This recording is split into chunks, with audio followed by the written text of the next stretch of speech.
opening up the broadcast.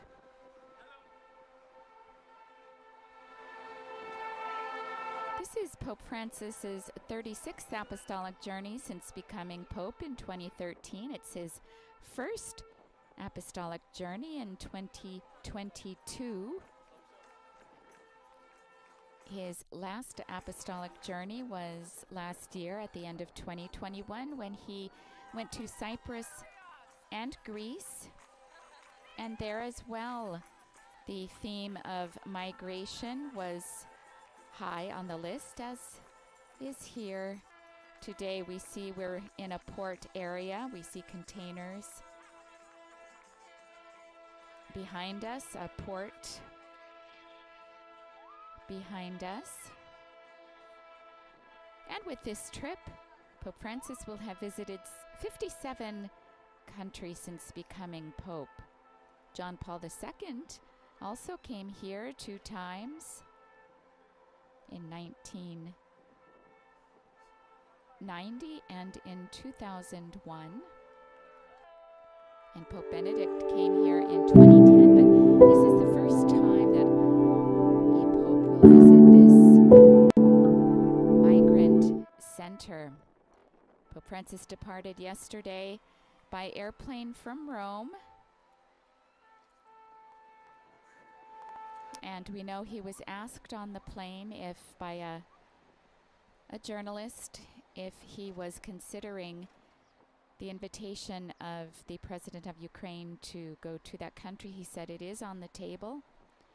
We've heard him refer to the war in Ukraine. Today he called it a sacrilegious war during remarks before reciting the Angelus.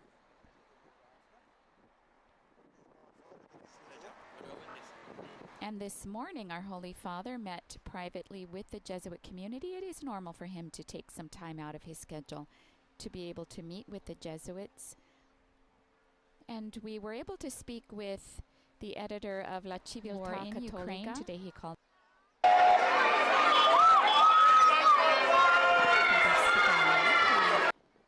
told us that Pope Francis' exchange with members of the Society of Jesus this morning was open and free, continuing the tradition of meeting with his religious confreres. And speaking about this meeting, Father Spadaro said that in all of his trips, whenever possible, the Pope meets with the Jesuit community present in the place where he is traveling.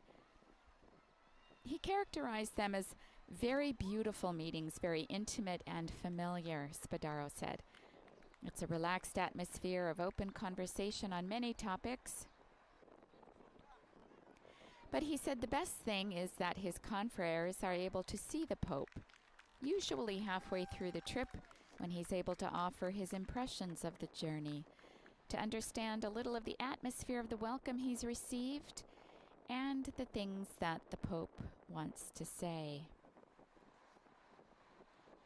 Father Spadaro also said that the content of the conversation is private, but sometimes the Pope asks that it be published in Civiltà Cattolica.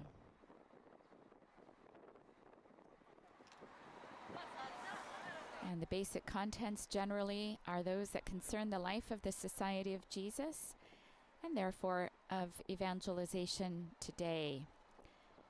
This morning the Pope repeated this theme of the joy of evangelization, which we heard him speak of yesterday when he delivered his discourse at the shrine of the Blessed Virgin of Tapinu.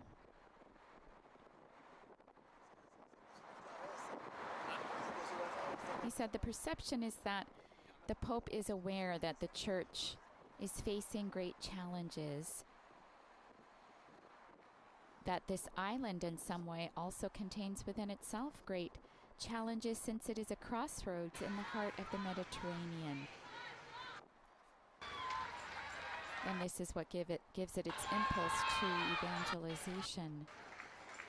When asked what, in his opinion, is the most important fruit that can come from the visit of the Pope to Malta, Spadaro mentioned the theme of migrants.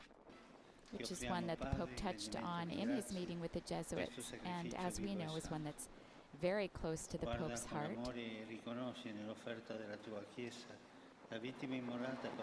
And that we can also continue to see a Holy Father who not only in word but deed continues to go to the periphery. So his meeting in Malta is one that, while taking place in a very small nation, one that doesn't contribute much, it seems, on the grand stage of the world, in reality concerns the world.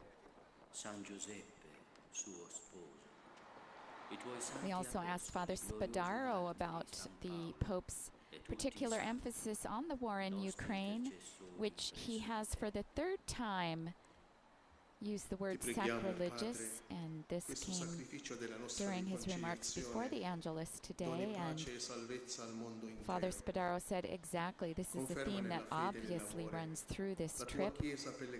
And during the Mass this morning, he alluded to the fact that we saw many Ukrainian flags, and that already in his meeting yesterday morning with the authorities, the diplomatic corps, the Pope was very clear, pointing out the possibilities,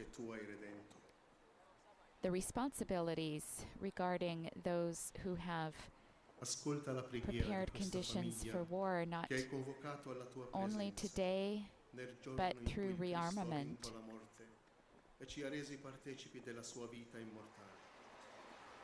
Ricongiungi a te, Padre misericordioso, tutti I tuoi figli ovunque dispersi.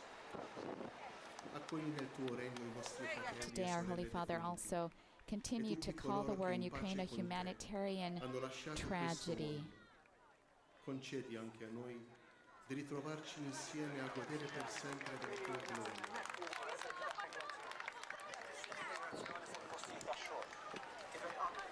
The Pope is on his way not only to John the 23rd Peace Lab.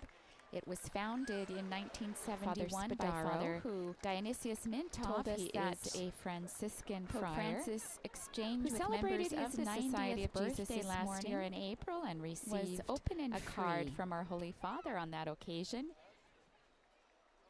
Dear Father, Pope Francis wrote, I've just found out that the day before yesterday you turned 90. I send you my best wishes. They were handwritten words on a note.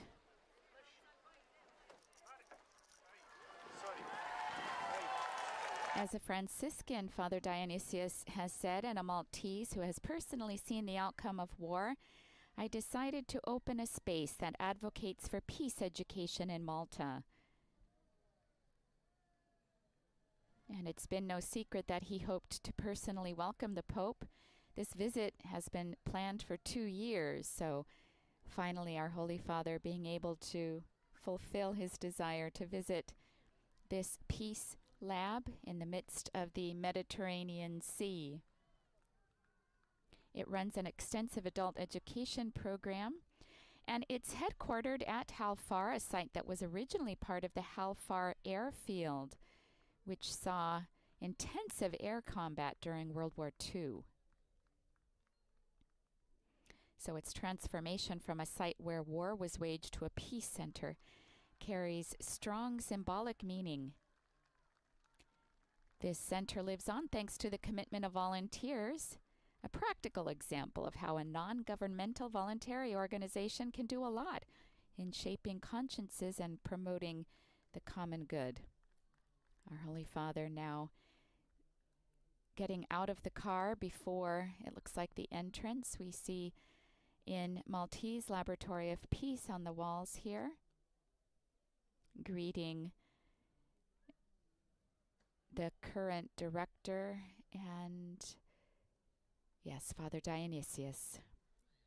The lab has changed with the needs of a changing world scenario, and today provides a place of welcome and integration for migrants who land on Malta during their journeys of hope.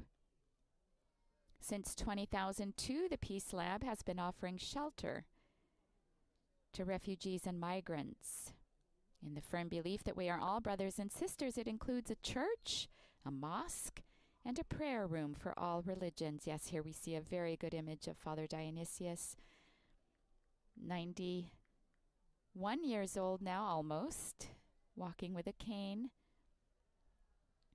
What a joy to be able to welcome the Pope to a work that started in 1971. All of its development carried in the heart of this little friar.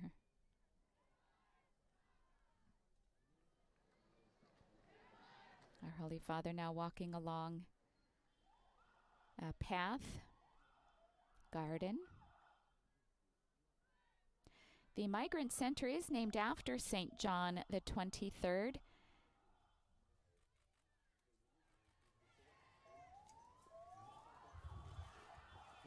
And the friar decided to open it after hearing a request of John the 23rd.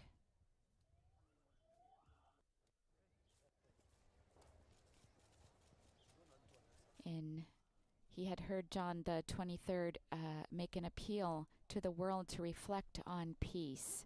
And this is the concrete outcome of that appeal that Father Dionysius heard. And so he decided to dedicate this laboratory of peace to St. John the 23rd. It's now run by an organization of volunteers, including the friar's right-hand man, Livingstone, a student from Kenya.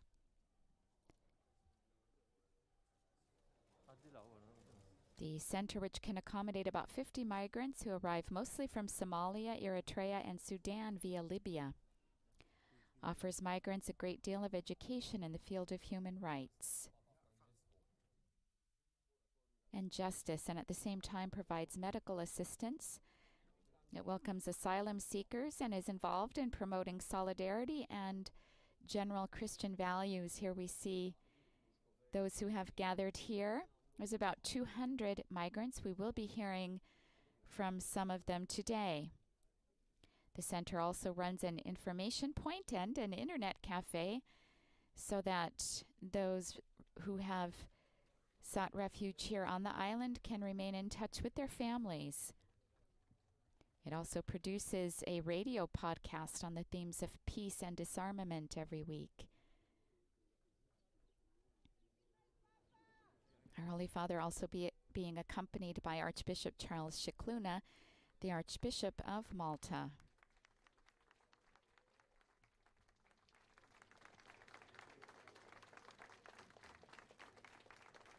This is the final public event that our Holy Father will participate in. We're about 30 minutes behind schedule. It's about 5:15 local time here in Halfar in Malta.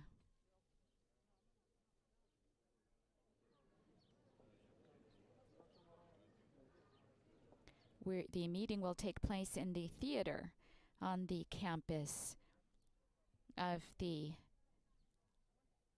John the 23rd Peace Lab Center for Migrants. Our Holy Father also being accompanied by the Director of the Pastoral Care of Migrants and the Director of the Center of Migrants, the John the 23rd Peace Lab. And we see also here on the stage two others, and we'll be hearing from them during the course of the meeting here.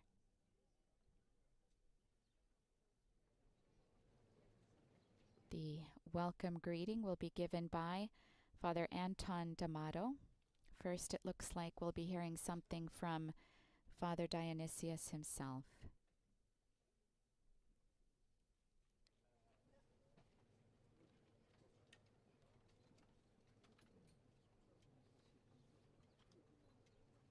Everyone here with cell phones in hands. We see the diversity of those who've been welcomed here.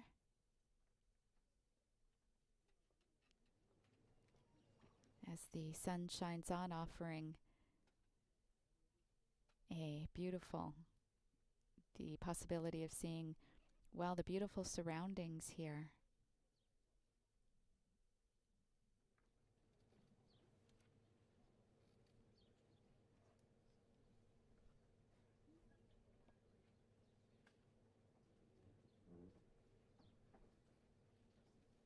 We see a backdrop of what looks like the ocean, and with lifesavers.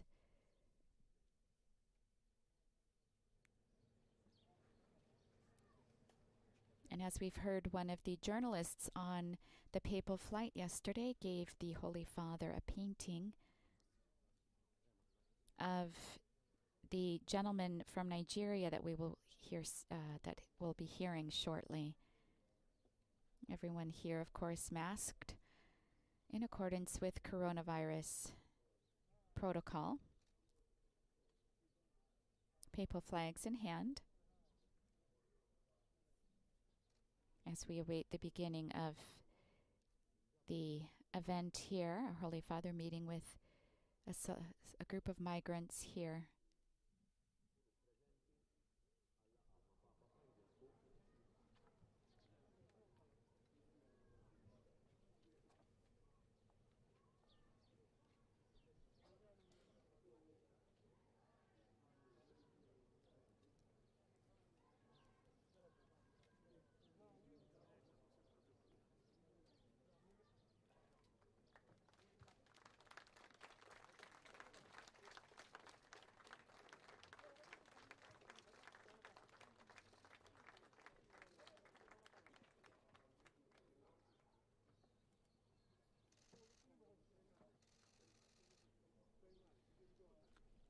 Our Holy Father has now taken his seat here in front of this backdrop, and we will be hearing a greeting from Father Dionysius.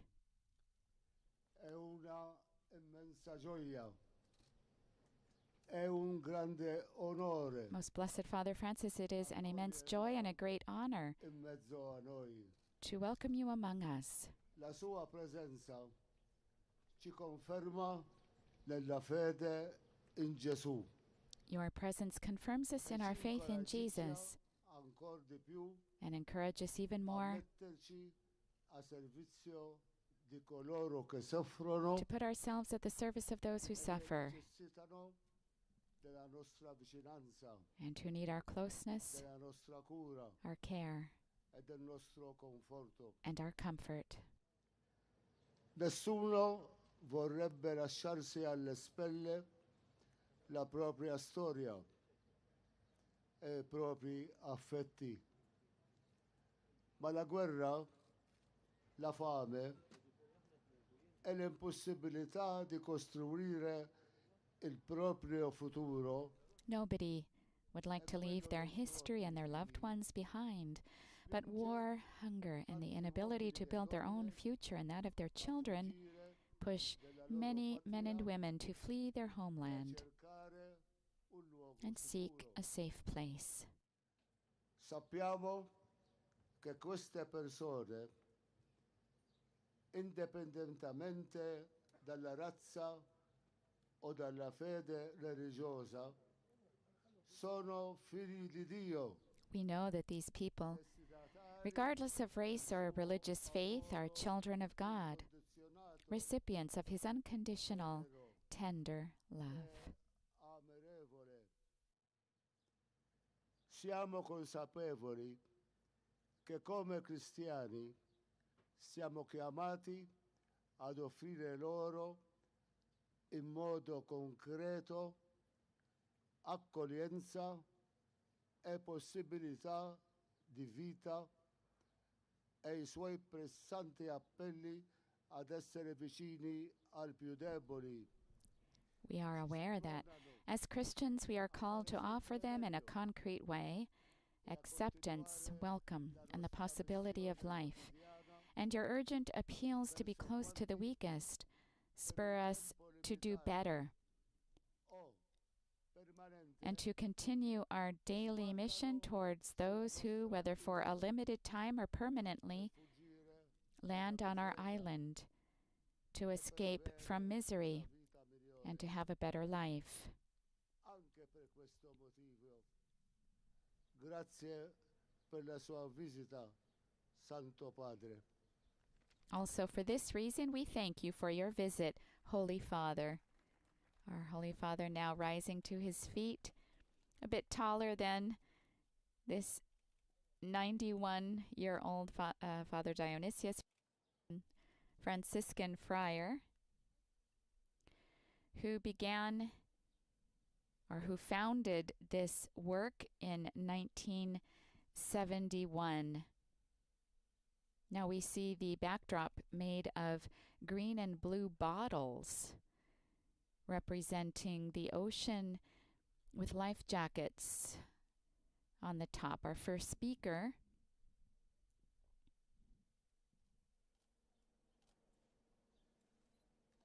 Caro Papa Francisco, I am Daniel and I come from Nigeria.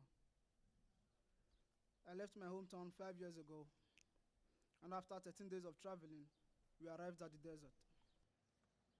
While crossing, we passed dead people and animals, burnt cars, and a lot of empty rubber cans. And after 8 traumatic days at the desert, we made it to Libya. Those who still owed money to the smugglers were locked up and tortured severely until they made their payment.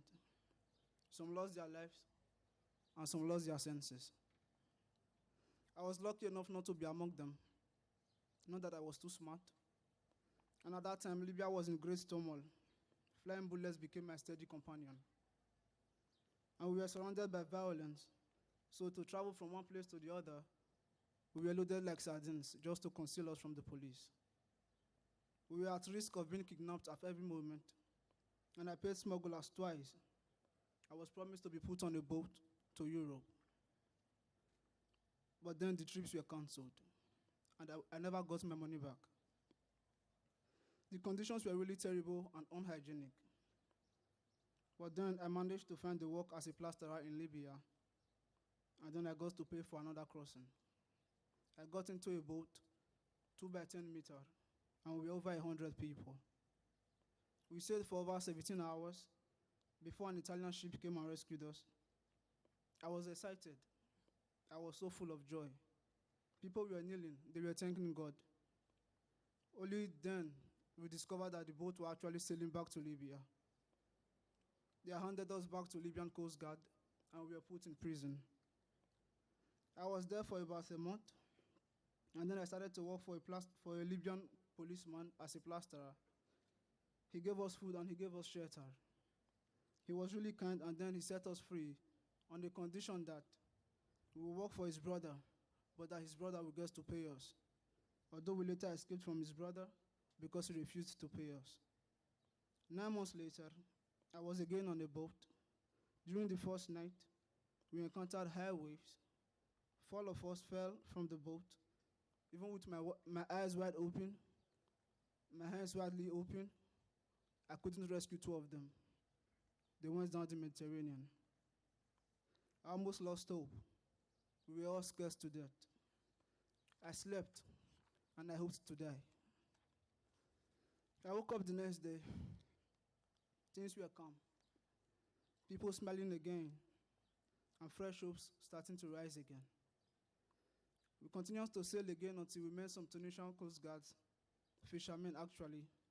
They gave us food, they gave us bread, and they gave us water. They had told us they would help us call for the rescue, and eventually the ship arrived. But we found out that it was the Tunisian Coast Guard, and we couldn't resist to enter because it was better than spending another night in the Mediterranean. We landed, and we were taken to Zarzis, Tunisia. We were given food, we were given clothes, and we were given shelter by the NGOs. I remember having to write "Don't Quit" with a toothpaste on my wall close to my bed.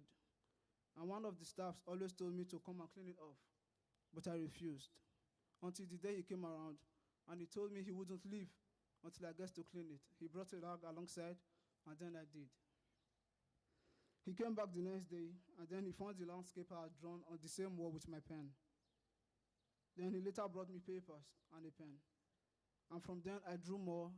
I fell in love with art.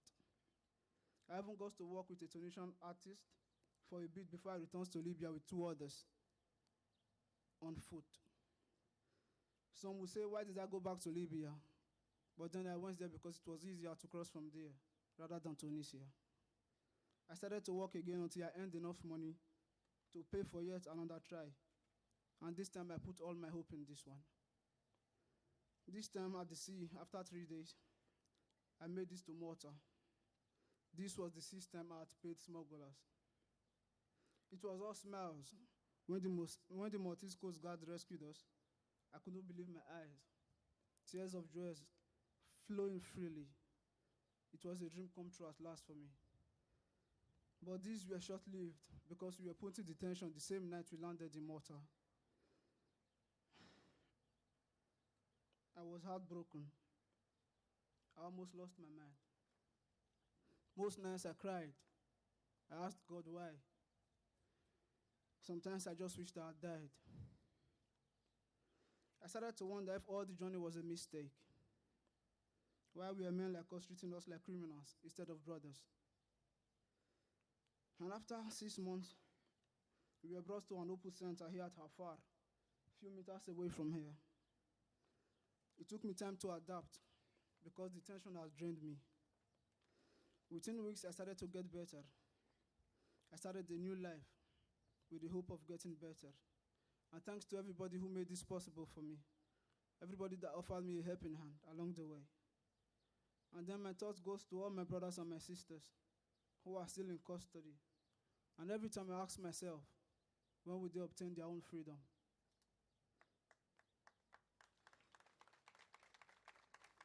Thank you, Papa, for listening to me. Unfortunately, still today, many persons who escaped from war and famine have a story similar to mine. Thank you. We've just seen Daniel from Nigeria tell his story. One of his paintings was given to our Holy Father yesterday on the plane. And Daniel says of this, I'm not sure if this painting reflects what I really feel, because my heart is still bleeding. A part of my soul was ripped out the day of the shipwreck that we heard him tell about. Now we will hear a second testimony. I have been in Malta for the past 4 years, and my wife is expecting a baby.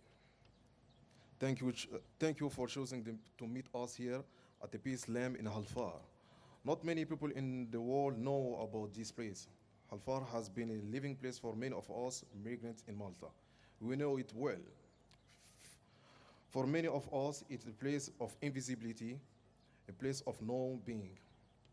None of us leave our homeland because of lack of love for our countries. On the contrary, our journeys are journeys that start in hope and finding a safe space. We flee war, violent conflict, violation of human rights. Few realize that also living, cultivating a dream in our own heart to reach a land where violence is unthinkable. We are people in all their diversity are accepted for who they are. Our dream is called freedom, is also called democracy. We believe in this. Many of us thought that Europa is that kind of place. When you run away from a situation of war, conflict, extreme poverty, you have nothing except for your determination to live a better life and a lot of courage and resilience to face all the challenges you encounter. Unfortunately, many of us are not seeing in the fullness of their humanity. Many appreciate our struggles and our refuge for yours. However, others take advantage of the vulnerability of the people who are struggling and are in the desperate situations. Women, men, children, and accompanying children easily become victims of exploitation and abuse, are not treated with the dignity every human being deserves. Unfortunately, many of us are not seeing in the fullness of their humanity. Many appreciate our struggles and help us to find safe refuge. However, many exploit the vulnerability of those who are struggling for a better life. Women, men, children, and accompanying minors easily become victims of exploitation and abuse and are not treated with the dignity every person deserves. Human dignity is not always taken for granted. Many of us have experienced that on their own skin. For many teens, meant years of suffering and uncertainty. The fullness of respect of all human rights is an upward struggle that continues in many countries. Today, we want to remind people in decision-making position and who hold the power that human rights and dignity are universal and inherent. They are acknowledged and respect never given. We have fratelli tutti, right? Amongst other things, I'm referring that the way we are treated when we, the lucky ones, manage to reach safely and we spend a long period of time with little information and living in the uncertainty of what our immediate future holds.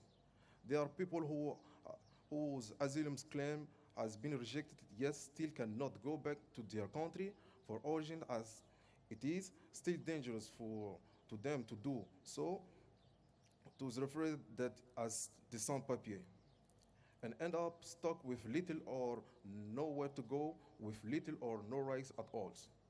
These are not just stories and numbers, but they are us, people in flesh and blood, faces some with broken dreams, others who have managed to achieve them.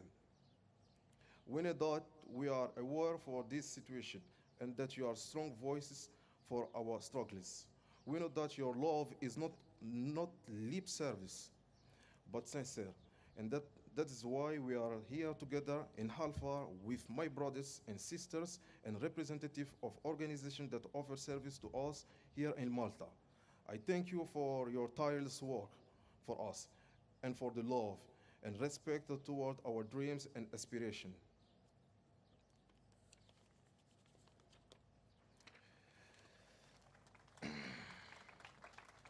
I never imagined that together with my brothers and sisters, I was going to be speaking to the Pope Francis in Halfar, of all pieces. What great joy.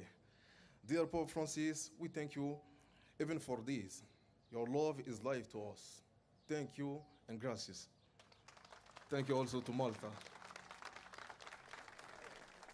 We've heard two testimonies of migrants, both from Africa, who've made the very difficult crossing. That story replicated thousands and thousands of times. Every one of those here has his or her own story. We will now hear our Holy Father's response.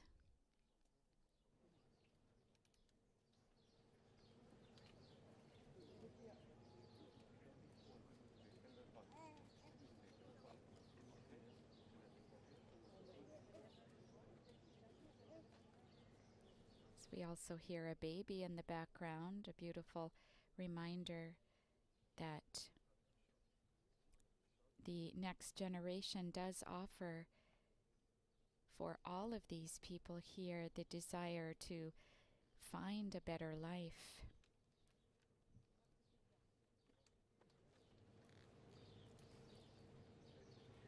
Sorelle. Vi saluto tutti con affetto. Sono contento di concludere la mia visita a Malta stando un po' con voi.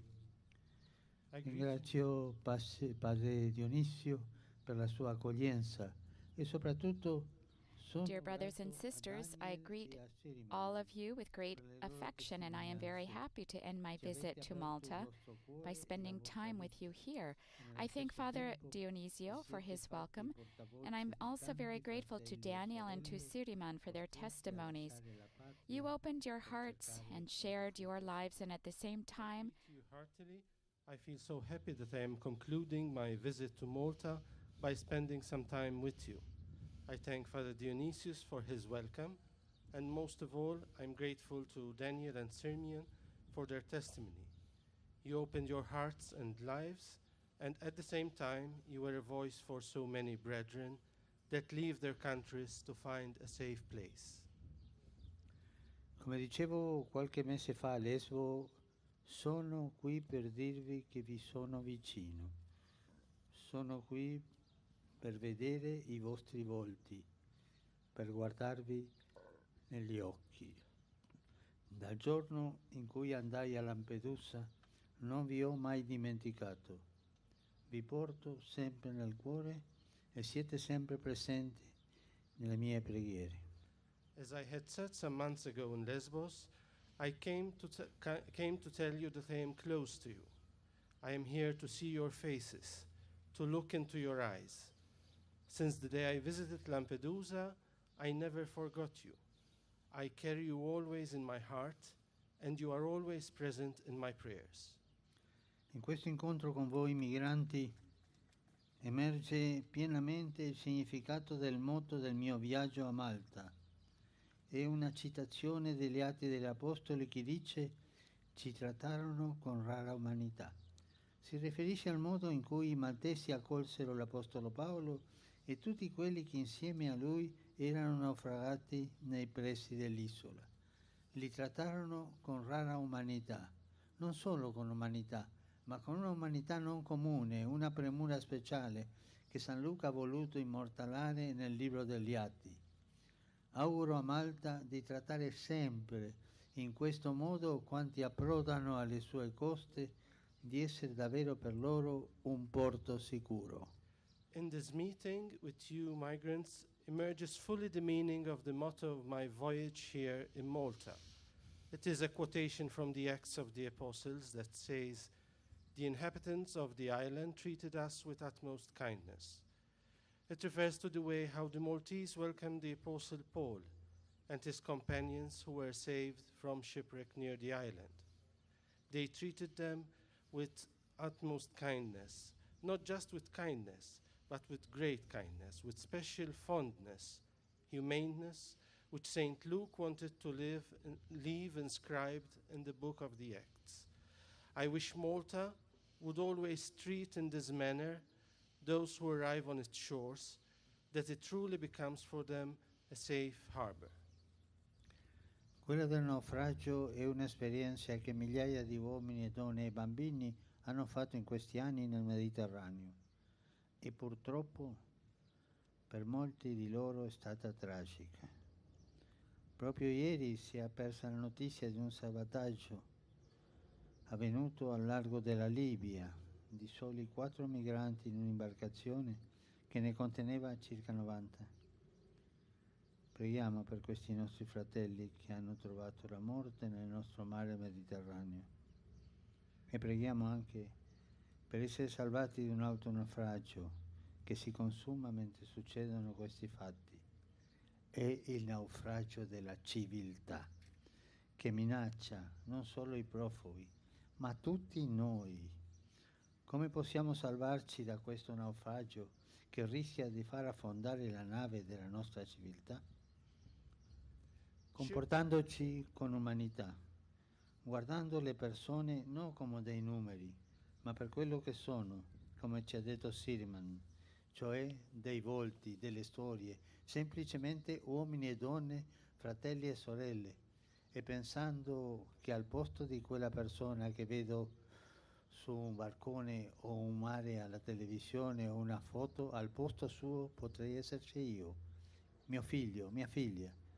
Forse anche in questo momento, mentre siamo qui, dei barconi stanno attraversando il mare da sud a nord. Preghiamo per questi fratelli e sorelle che rischiano la vita nel mare in cerca di speranza. Anche voi avete vissuto questo dramma e siete arrivati qui. Shipwreck is an experience that thousands of men and women and children endured during these years in the Mediterranean. Even yesterday we received news of a boat where 4 only were saved amongst the number who were drowned, more than 90. Unfortunately, for many of them it has ended up tragically. But there's another shipwreck that occurs when these events happen, the shipwreck of civilization. And we need to ask the Lord and pray for those who are ending up tragically, and also for our civilization that risks to get in shipwreck. It threatens not only those who leave their homeland, but all of us.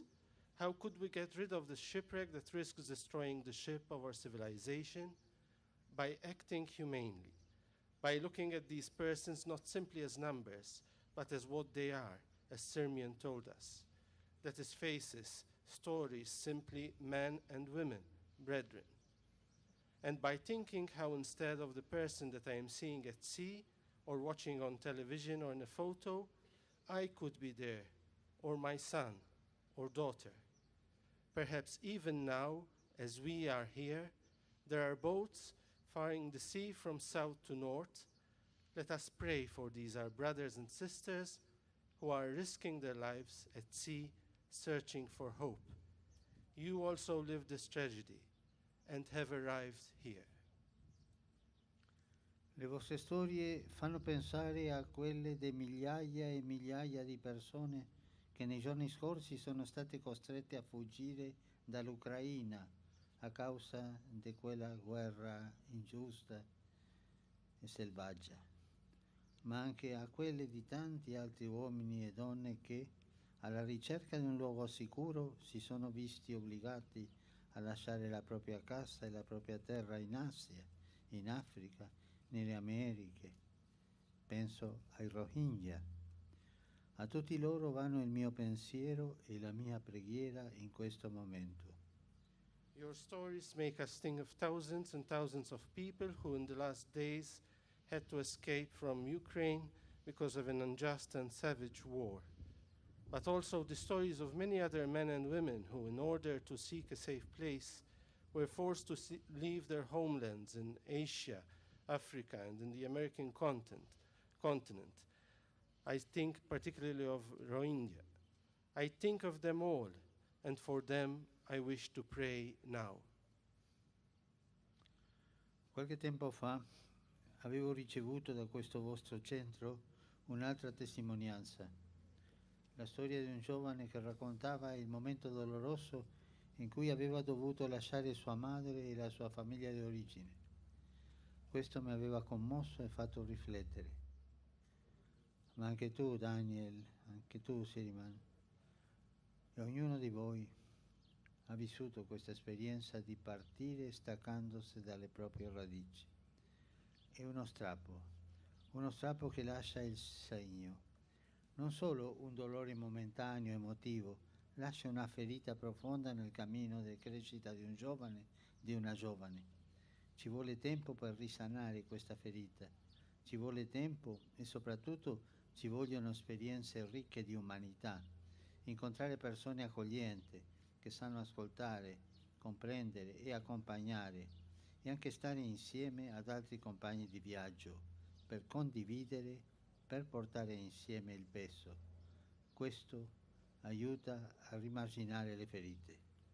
Some time ago I received another testimony from your center, the story of a young man who recounted the moment of sadness when he had to leave his mother and family of origin. This touched my heart and made me think. You too, Daniel, also you, Sirmian, and each one of you has lived this experience when having to leave and sever oneself from one's roots. Such tearing leaves a scar. Not only the pain at that moment, emotionally, it leaves a deep scar in the development path of a young person. Time is necessary for such wound to heal. Time is required, and especially are needed other humanely rich experiences. One meets persons that are welcoming, are ready to listen, understand, accompany, and also be with others doing the same journey, to share and carry the burden together. This helps to heal these wounds. Penso ai centri di accoglienza, quanto è importante che siano luoghi di umanità. Sappiamo che è difficile, ci sono tanti fattori che alimentano tensioni e rigidità, e tuttavia in ogni continente ci sono persone e comunità che accettano la sfida, consapevoli che la realtà delle migrazioni è un segno dei tempi, dove è in gioco la civiltà. E per noi cristiani è in gioco anche la fedeltà al Vangelo di Gesù, che ha detto: ero straniero e mi avete accolto.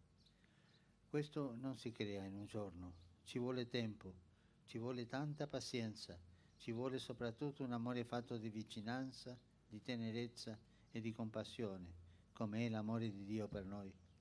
Penso che dobbiamo dire un grande grazie a chi ha accettato tale sfida qui a Malta e ha dato vita a questo centro. Lo facciamo con un applauso tutti insieme.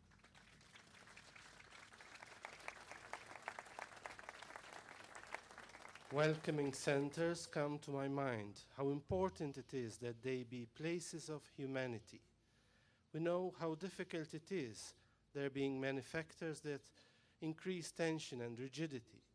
Notwithstanding, in every continent, there are persons and communities that accept the challenge because they know that the migration reality is a sign of our times and it is an issue of civilization. And for us Christians, it is an issue of being loyal to the gospel of Jesus, who said, "I was a foreigner and you welcomed me." We do not accomplish this in a day. It takes time, a lot of patience, and most of all, love given through closeness, kindness, and mercy, as is God's love for us. I think we should say a big thank you to whom has accepted this challenge here in Malta and gave life to this center. Let us do this by an applause.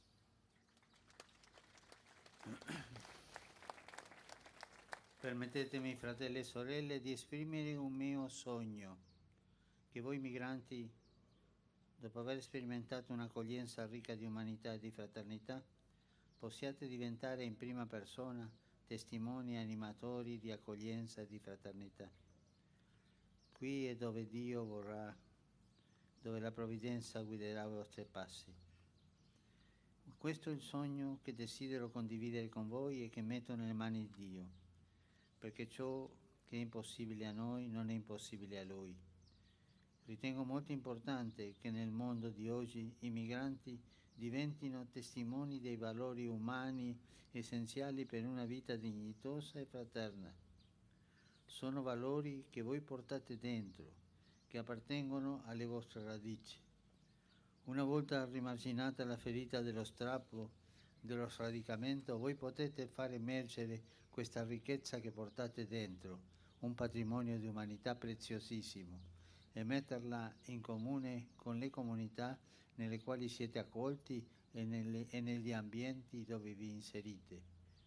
Questa è la strada della fraternità e dell'amicizia sociale. Qui c'è il futuro della famiglia umana in un mondo globalizzato. Sono contento di poter condividere oggi questo sogno con voi, così come voi nelle vostre testimonianze condividete i vostri sogni con me. Allow me, my brothers, to express a dream I have, that you migrants, after having experienced the welcome full of humanity and brotherhood, may also become witnesses and animators of acceptance and brotherhood. Here is where God wants you to be, where providence led your steps. This is a dream that I share with you and which I put in the hands of God, because what is impossible for us is not impossible for Him. I feel greatly the importance that in today's world migrants become witnesses of human values that are essential to a dignified and brotherly life. These are values that you carry within you, which are part of your roots. When the wound would have healed from its rupture, from the roots from where you were plugged, you may be able to bring out this richness that you carry within, an inheritance of a very precious humanity, and you put it in communion with the communities within which you were welcomed and the environments where you are now inserted. This is the way of brotherhood and social friendship. Here we have the future of the human family within a global world. I am happy today to have been able to share this dream with you, same as you, in your testimony, shared your dreams with me. Mi pare che qui ci sia anche la risposta alla questione che sta al centro della tua testimonianza, Sirman. Tu ci hai ricordato che chi deve lasciare il proprio paese parte con un sogno nel cuore, il sogno della libertà e della democrazia. Questo sogno si scontra con una realtà dura, spesso pericolosa, a volte terribile, disumana. Tu hai dato voce all'appello soffocato di milioni di migranti i cui diritti fondamentali sono violati, purtroppo a volte con la complicità delle autorità competenti. E questo è così. E questo voglio dirlo così. Purtroppo a volte con la complicità delle autorità competenti. E hai richiamato l'attenzione sul punto chiave, la dignità della persona. Lo ribadisco con le tue parole. Voi non siete numeri, ma persone in carne e ossa, volti, sogni a volte infranti. I believe here lies also the answer to the issue that is at the center of your testimony, Sirmian. You reminded us that whoever has to leave his country leaves with a dream in his heart, the dream of freedom and democracy. This dream clashes with a difficult reality, often dangerous, sometimes terrible, inhuman. You gave a voice to the suffocated appeal made by millions of migrants that their fundamental human rights have been violated upon. Unfortunately, at times, with the complicity of the competent authorities. I want to say it in this manner, at times with the complicity of the competent authorities. And you highlighted the key point, the dignity of a person. I repeat this using your words. You are not numbers, but persons with a body having blood, faces, dreams, at times shattered. Da questo si può e si deve ripartire, dalle persone e dalle loro dignità. Non lasciamoci ingannare da chi dice non c'è niente da fare, sono problemi più grandi di noi, io faccio gli affari miei e gli altri che si arrangino. No, non cadiamo in questa trappola. Rispondiamo alla sfida dei migranti e dei rifugiati con lo stile dell'umanità. Accendiamo fuochi di fraternità intorno ai quali le persone possono riscaldarsi, risollevarsi, riaccendere la speranza. Rafforziamo il tessuto dell'amicizia sociale e della cultura dell'incontro, partendo da luoghi come questo, che certamente non saranno perfetti, ma sono lavoratori di pace. We can and need to start from here, from the persons and from their dignity. Let us not be tricked by those who say nothing can be done. Such problems are too big for us. I care for myself and the others care for themselves. No. Let us not fall in such a trap. Let us answer to the challenges concerning by way of humanity. Let us ignite bonfires of brotherhood around which persons can warm themselves, get back on their feet, rekindle themselves once more with hope. Let us strengthen the social friendship fabric and the culture of acceptance, starting from places like here, which certainly would not be perfect, but they are laboratories of peace. E perché questo centro porta il nome del Papa San Giovanni XXIII, mi piace ricordare quello che egli scrisse alla fine della sua memorabile enciclica sulla pace. Cito: allontani, Signore, dal cuore degli uomini ciò che la può mettere in pericolo, la pace, e li trasformi in testimoni di verità, di giustizia, di amore fraterno. Illumini i responsabili dei popoli affinché accanto alle sollecitudini per il giusto benessere dei loro cittadini garantiscano e difendano il gran dono della pace. Accenda le volontà di tutti a superare le barriere che dividono e ad accrescere i vincoli della mutua carità, a comprendere gli altri, a perdonare coloro che hanno recato ingiurie. In virtù della sua azione si affratellino tutti i popoli della terra e fiorisca in essi e sempre regni la desideratissima pace. Given that this center bears the name of Pope St. John XXIII, I am pleased to remind what he wrote at the end of the memorable encyclical on peace. May the Lord distance from the heart of humankind that which could hinder peace, and make of them witnesses of truth, justice, and brotherly love. May he enlighten the leaders of peoples so that together with the good they perform, they may also guarantee for their citizens and safeguard the huge gift of peace. Finally, may he ignite the will of all men to crush the walls of division and increase in them the bond of love which unites, so they may understand others and forgive those who trespass against them. Thus, through him, the peoples of the earth, through peace, the peoples of the earth unite, and in them may flourish and reign evermore the so much desired peace.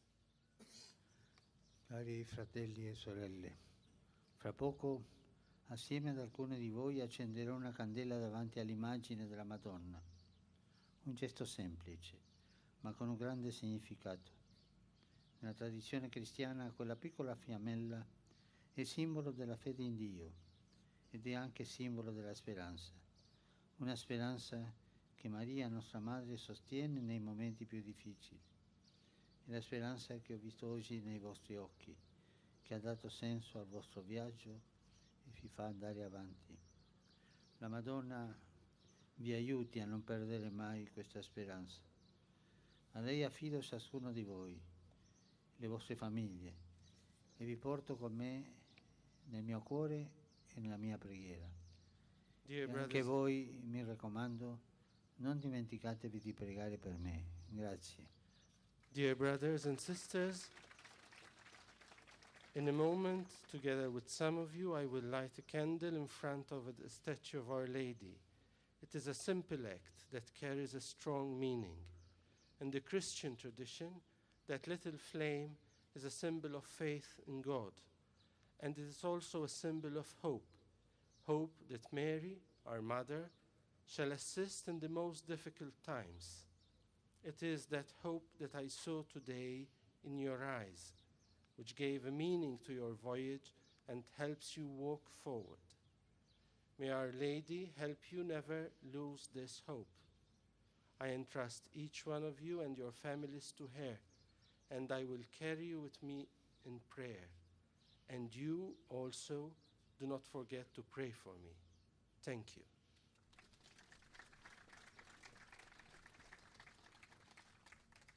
Our Holy Father addressing the group of migrants here. As we've heard, he will be lighting a candle with a family of migrants in front of the beautiful image of Our Lady that we saw to the left, our right of the stage. Our Lady wearing a golden robe covered with stars. We see the family here, it looks like, getting to their feet, 2 children, or 3 children, one in his father's hand along with parents, 2 other children joining them along with a 3rd woman, a 3rd adult, a woman.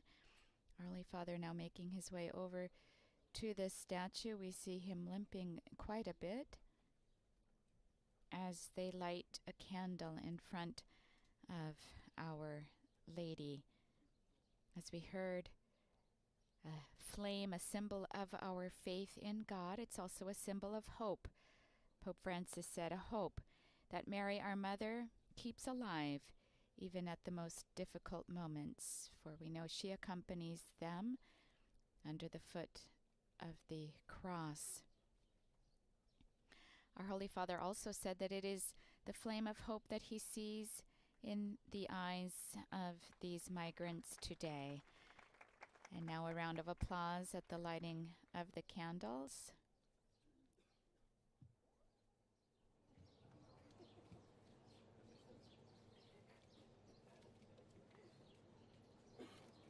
We see the image of Our Lady in the background. And our Holy Father, his prayer is that Our Lady help us never to lose hope.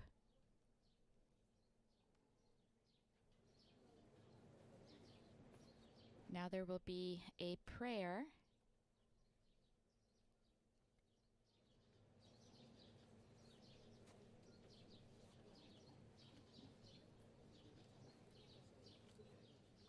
Preghiamo insieme il Signore.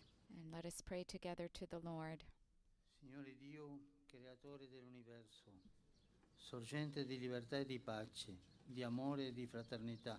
Lord God, Tu ci hai creato creator of altrimenti the universe, source of all freedom and peace, love, and fraternity, you created us in your own image, breathed in us the breath of life, and made us sharers in your own life of communion. Even when we broke your covenant, you did not abandon us to the power of death, but continued in your infinite mercy to call us back to you, to live as your sons and daughters. Infondi in noi il tuo Spirito Santo e donaci un cuore nuovo, capace di ascoltare il grido, spesso silenzioso, dei nostri fratelli e sorelle. Pour out upon us your Holy Spirit and grant us a new heart, sensitive to the pleas, often silent, of our brothers and sisters who have lost the warmth of their homes and homeland. Grant that we may give them hope by our welcome and our humanitarian deeds. Make us instruments of peace and practical fraternal love. Free us from fear and prejudice. Enable us to share in their sufferings and to combat injustice together, for the growth of a world in which each person is respected in his or her inviolable dignity, the dignity that you, O Father, have granted us and your Son has consecrated forever. Amen.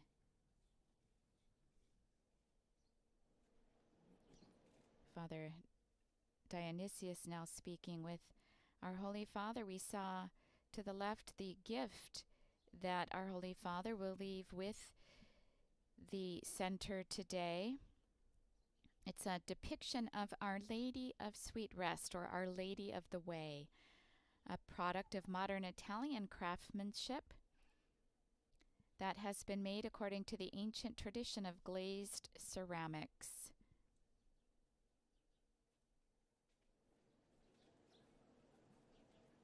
This icon or depiction of Our Lady, venerated by the Roman people since the early years of the 15th century in an oratory of the same name located behind Vatican City on Via Aurelia. It would have been the last chapel that people visited before entering or before going to St. Peter's Basilica.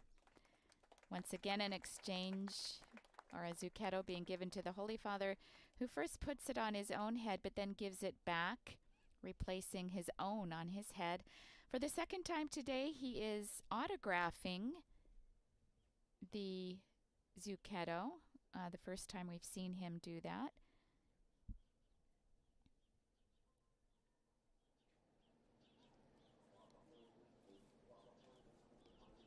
This is a painting that was painted by a gentleman named Roberto Ferruzzi. It's also known as the Little Mother, Our Lady of the Streets, Our Lady of Tenderness, or the Little Gypsy.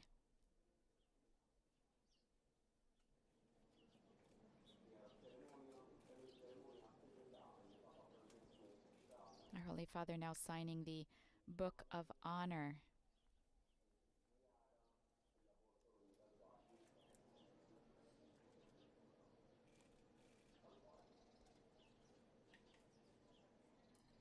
The icon of Our Lady of Rest gives us the impression that it is Our Lady who wants also to grant us rest through her powerful intercession, that minds and hearts may find rest in abandonment to the will of the Heavenly Father.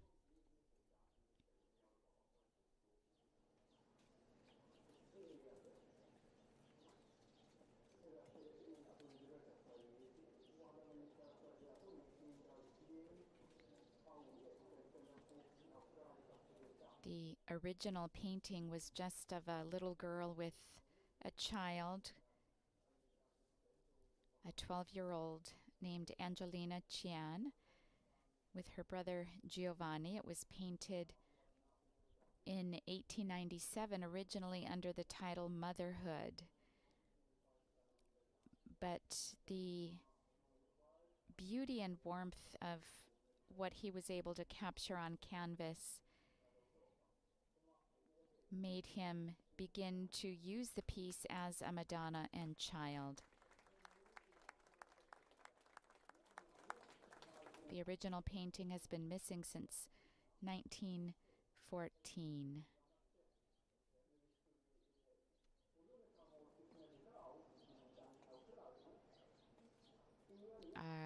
A gift also being presented to the Holy Father by Father Dionysius. It's difficult to see what it may have been, as well as some type of commemorative newspaper, it looks like, with Pope Francis on the cover. Our Holy Father taking a look at it.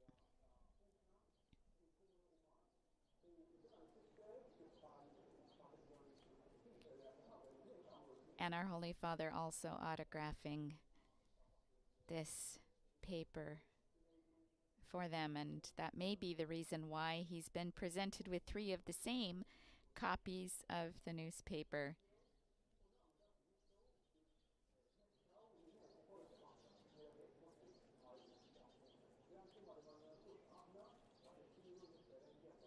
This has been a very poignant meeting of our Holy Father with migrants. We heard the stories of 2 of them, one of whom has given a picture to the Holy Father. Very poignant picture depicting the moment when he, as well as 2 others, went overboard and he could not save his brothers from death. In his own words, he says, "As much as I stretched out my hands, I could not save my brothers from death. The only one I could have dragged onto the raft did not want me to save him when he realized I would not be able to save the others. His desire was to earn money in Europe so he could help his mother in Nigeria. Another one of my brothers wanted to be a professional soccer player. Another dreamed of becoming an artist. That night, before my eyes, they drowned in the Mediterranean Sea." What a horrible vision to live with for the rest of one's life. And that's what this young man before us on the stage carries within him. We could see it in his face. He's now turning with us with the yellow headband. His name is Daniel. He's from Nigeria.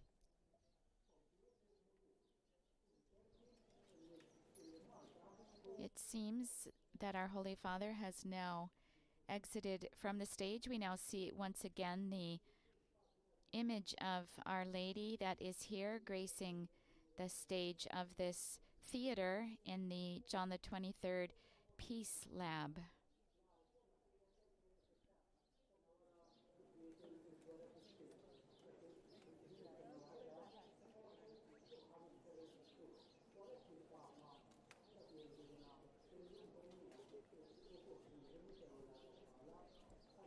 A very beautiful image of Our Lady with a golden robe and stars.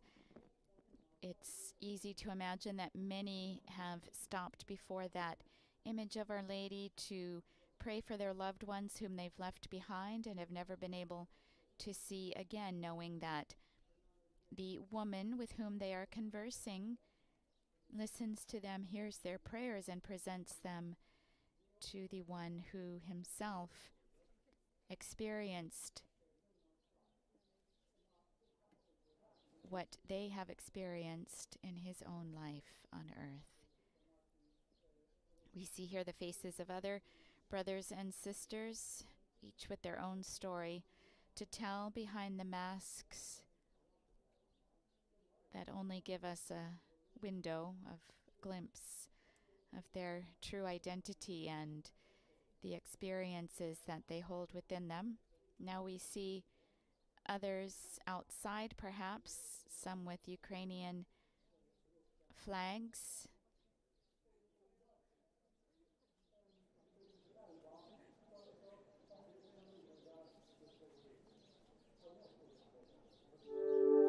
This is the final event of Pope Francis' 2-day visit here to Malta. From here, he will be taken by car for 4.1 kilometers to the international airport in Malta. And the farewell ceremony will take place at that time. And our Holy Father will then fulfill the visit to Malta that he had hoped to complete in 2020, but unfortunately had to be canceled. Our Holy Father now back on the stage.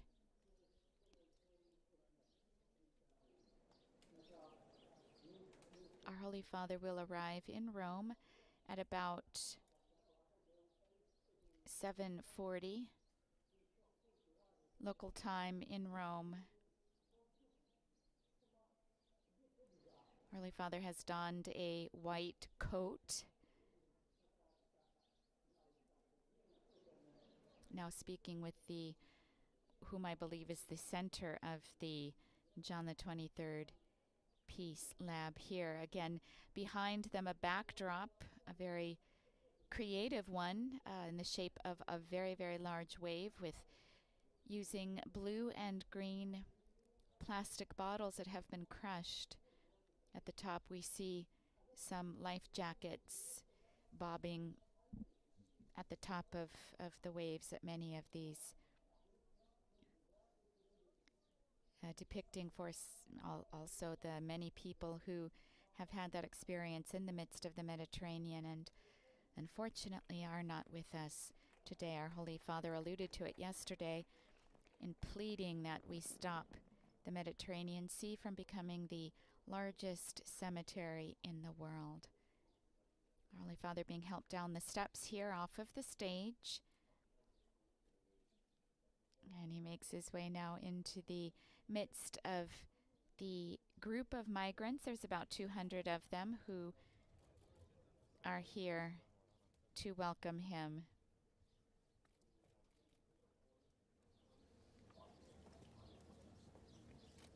We're also able to see the panorama around. Our Holy Father greeting a family here through the help of an interpreter. It looks like he's also been given something rolled up with some twine around it.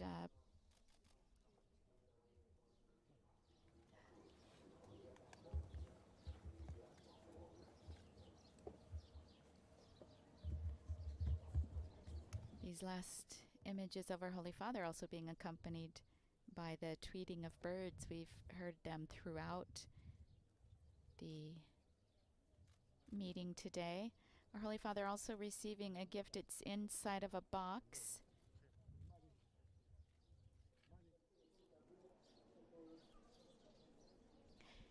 And now the image is being brought to us now.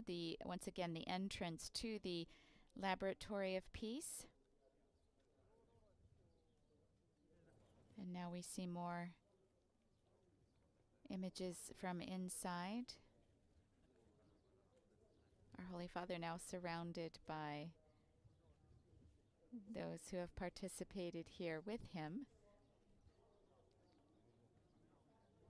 Again, we see Father Dionysius in the middle as well. Some people getting some selfies there. A familiar sight now on our Holy Father's apostolic journeys.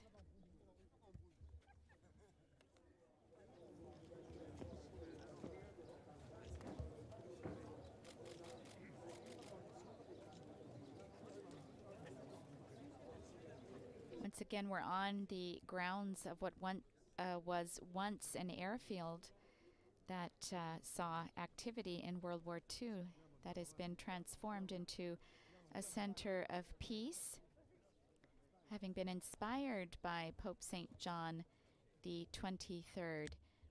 We often hear Pope Francis asking us that our love, our charity, expressions of help become concrete.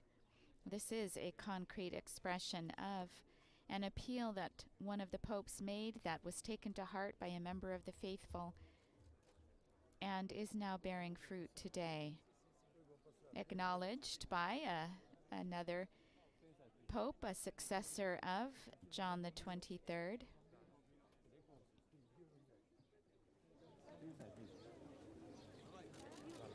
Whom, as we heard, has also come to confirm his brothers in the faith. Cardinal Mario Greg is also a Maltese prelate, former Bishop of Gozo, who is now the General Secretary of the Synod of Bishops.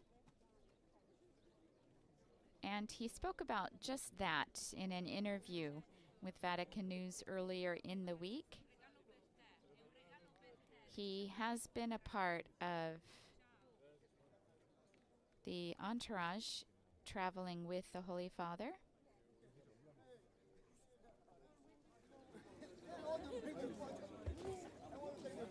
And Cardinal Greg said that the meaning of Pope Francis' visit is a moment of grace, because I believe that the presence of Peter on the island of Paul will confirm us in our faith. And when I say that the Holy Father will strengthen our faith, I also mean that I am waiting that he will send a wake-up call to my nationals, because although we are a Catholic nation with a strong Christian tradition, we are a part of the world. We are a European country, so what is brewing on the continent is also present on our island. That is why I strongly pray the Holy Spirit will assist Pope Francis to make the most of his visit and to help us in our new evangelization. And he said, I know my brothers in the Episcopate of Malta are committed to this new evangelization project. And when asked what he thought the people of Malta need to hear, he said, I think we need someone to give us more hope. And as we heard, that was the theme of his last address earlier. He said, because, as I said, we're part of the world, and the world is going through some difficult moments where, unfortunately, it is very easy to lose hope. I think my people are very eagerly waiting to greet and welcome Pope Francis, because after all, he is a personality, but he is more than a personality. He is Peter.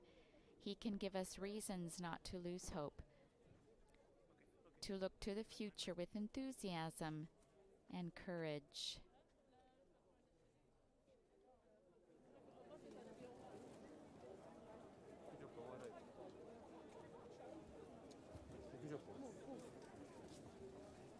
Now those who have gathered here now exiting the area where the theater is, having followed after Pope Francis.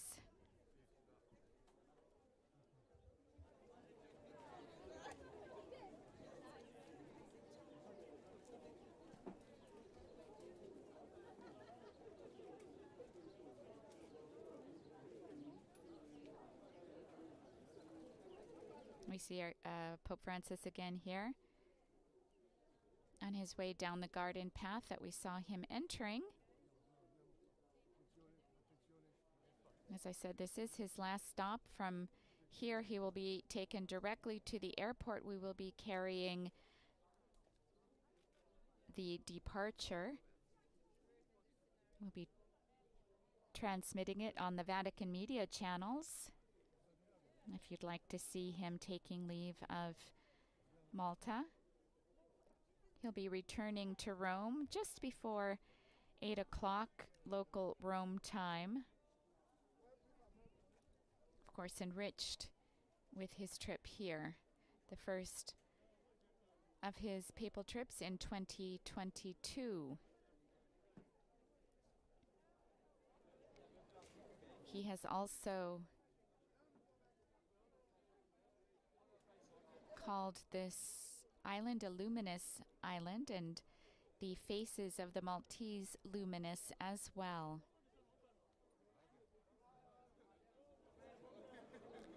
In taking leave of them in remarks before he pronounced the Angelus today, he said he would like to express his gratitude to the President of the Republic and the civil authorities, to my brother bishops, to the priests, men and women religious, and all the citizens of and faithful of Malta and Gozo for your warm and affectionate welcome, he said.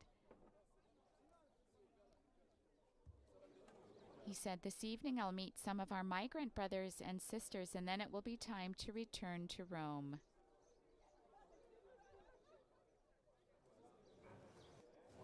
Receiving the gift of some books, it looks like, from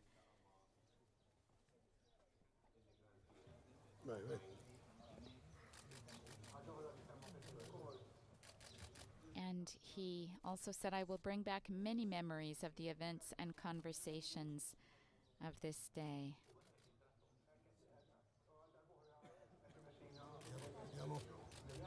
Greeting a child now in the arms of her father.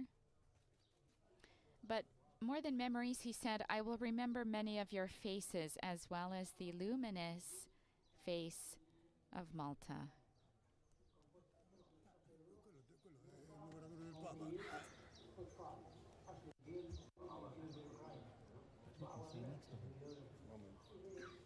He also said that these islands breathe a sense of the people of God. May you continue, he said, to do so, mindful that faith grows in joy and is strengthened in giving.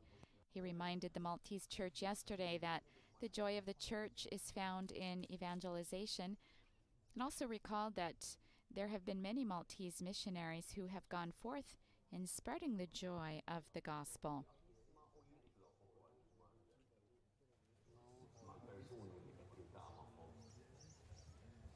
And on his way today, from the Grotto of St. Paul to the granaries where he celebrated Mass, he stopped to venerate the first Maltese saint, George Preka, our Holy Father, now in conversation with another one of the migrants here, aided with the help of a translator.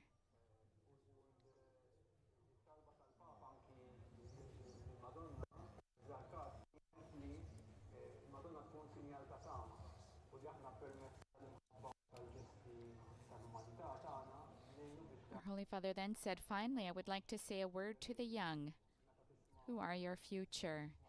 Dear friends, he said, I want to share with you the most beautiful thing in life. Do you know what that is? It's the joy of giving ourselves completely in love, which makes us free. He said that joy has a name. That name is Jesus. He said, I wish you the beauty of falling in love with Jesus, the God of mercy who believes in you, dreams with you, loves your lives, and will never disappoint you. What beautiful words that we too can bear with us. We now see the car that our Holy Father will be getting into, as we said, to be taken directly to the international airport in Malta, where our Holy Father will take leave. The signal keeps coming and going, but here we are again outside of the entrance of the Laboratory of Peace, the Peace Laboratory, John the 23rd.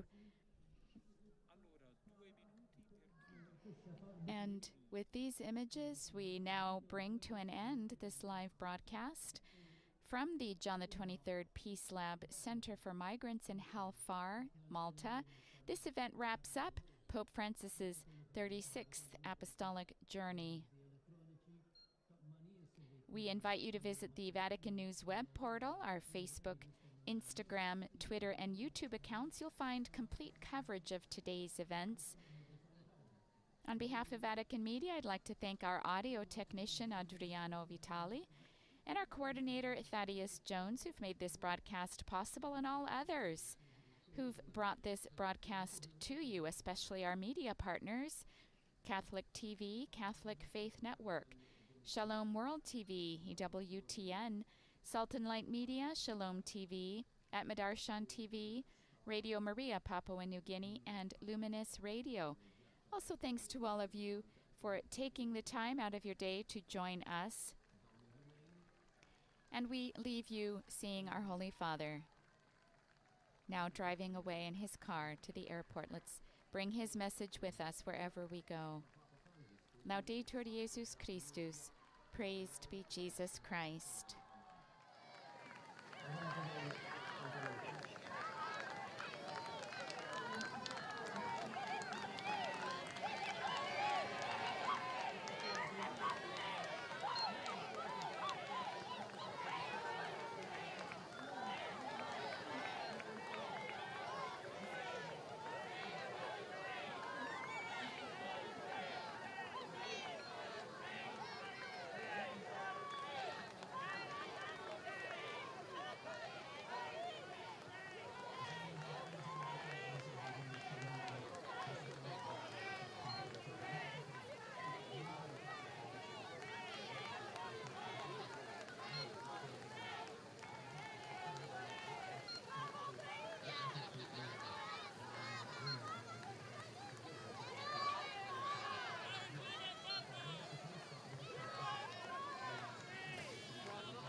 قاعدين مقعدين في الايربورت.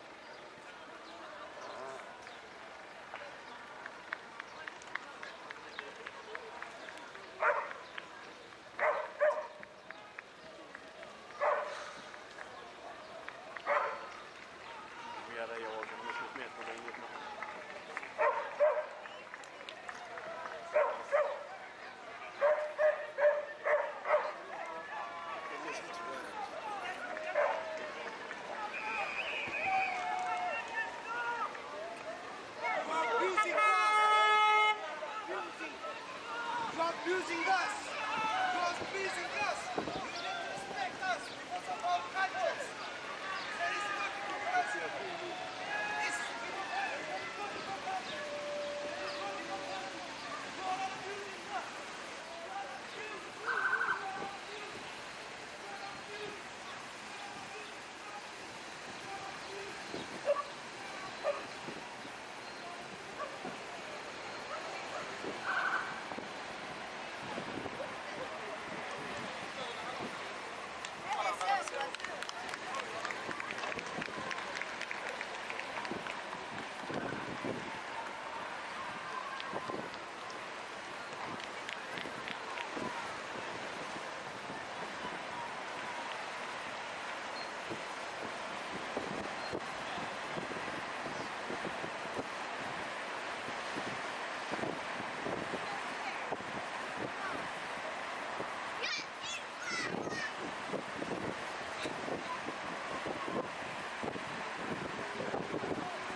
Good.